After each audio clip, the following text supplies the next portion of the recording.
Can you give us a first-hand overview of the situation in Ukraine right now? Yes, well, Russia and Putin keep on doing their atrocities. Well, the cities of Kharkiv, Chernihiv, Mykolaiv, and suburban towns around Kyiv are being shelled by rockets daily. Every hour of the day, the city of Mariupol is being bombed.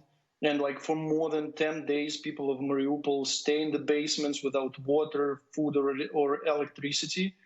Already 2,187 civilian deaths confirmed in Mariupol.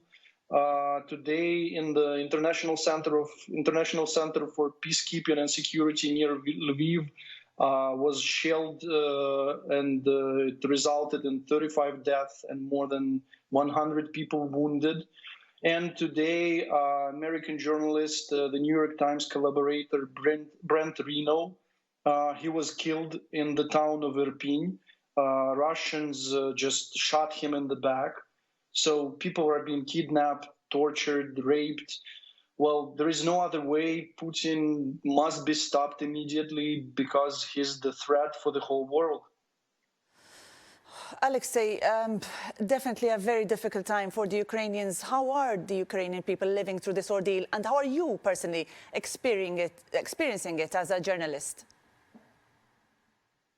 Say that more than 2 million women and children has already fled the country to European Union, but Ukrainians are ready to fight for our life, and there is no other way for us. Either we win or we die. We see that Putin and the whole world actually definitely underestimated us.